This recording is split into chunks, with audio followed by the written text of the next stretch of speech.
Now, what people may not know is that during all that time, you'd been a technophobe, and then when you moved to Abruzzo, you decided to take a course run by, strangely enough, an ex-technophobe herself, Nikki Hockley. Care to tell us about that phase in your life? Yes, well, before I moved to Abruzzo, the most technology-based tools that I used were Hotmail, my email and so on. I didn't use any WebTour tools because I didn't know about them.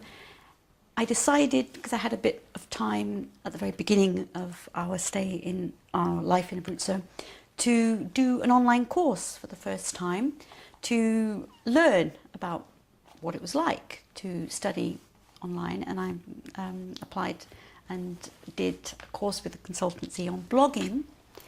And that completely opened my eyes to what was out there. And then I started my own blog.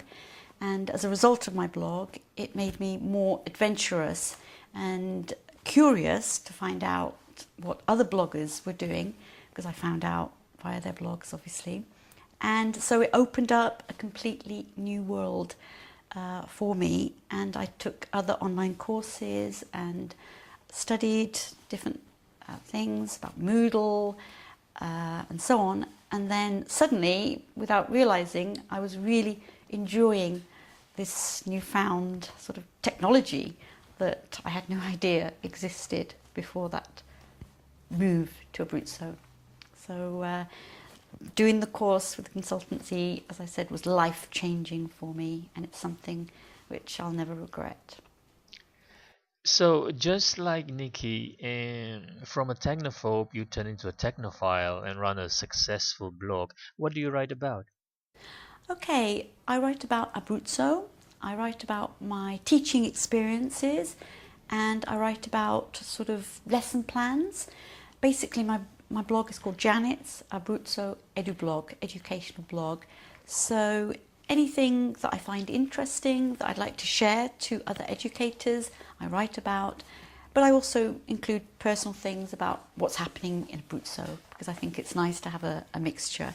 So it's an educational plus personal mix of what I enjoy and what I experience in Abruzzo.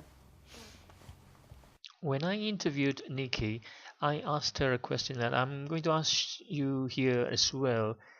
How can I convert a stubborn technophobe? What advice can you give? Okay, yes, a stubborn technophobe. I was the archetypal stubborn technophobe. I refused to learn about technology because I thought I can't do it, it's too difficult.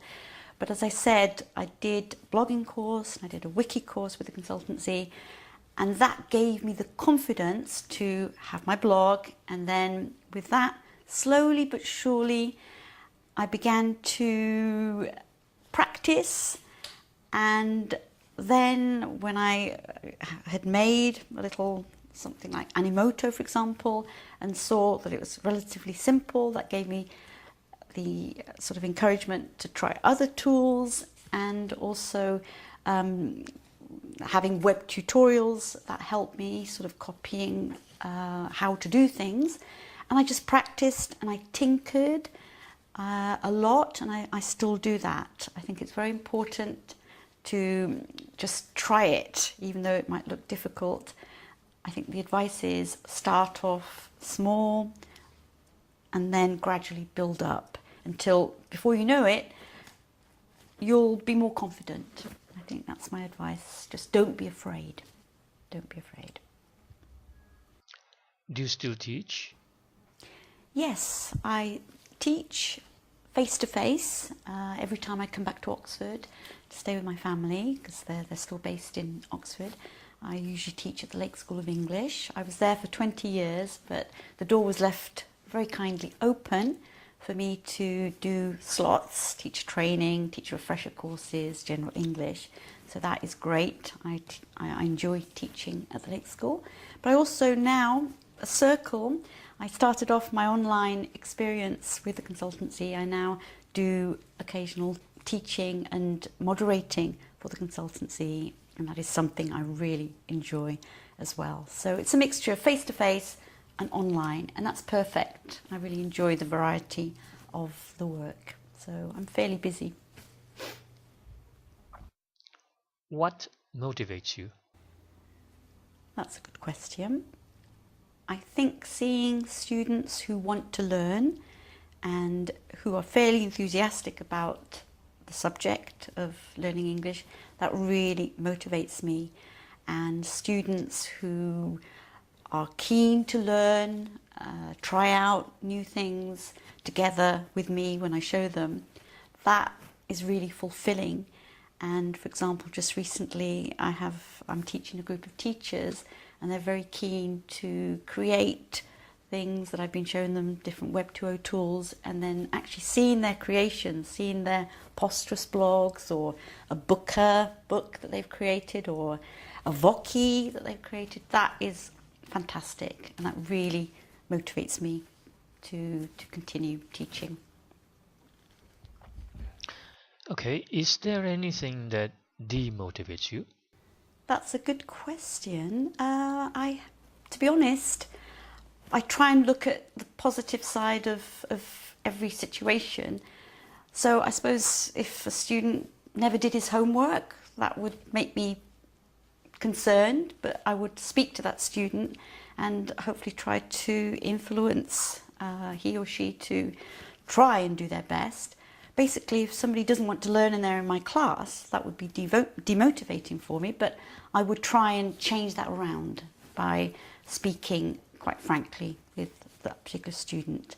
So basically, I don't often have that situation, in fact. What's your passion in life? Well, if anybody reads my blog, you'll note that I have considerable menagerie, which sort of seems to be growing. I love being with them.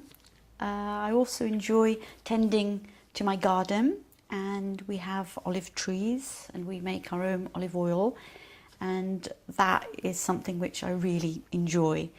It relaxes me, and I think being out in the open, in the countryside, and gardening is quite a passion of mine, and actually growing vegetables from seeds and things like that is something different, and I enjoy that. So, Jan, to quote a song, you've been to so many places in your life and time. What's next? What's your next goal? Yes, I have travelled to quite a few countries. Living in Abruzzo is a spectacular region of Italy, and I feel that my husband and I, because we've been so busy doing up the house and looking after the land, which is quite time consuming, we haven't really done a lot of touring in the area.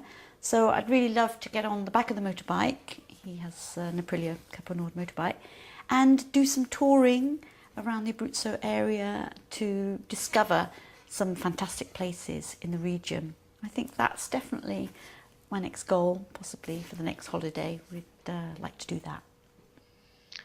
Okay, Jan, thank you so much for taking time off your busy life to do this interview, to come to speak to me.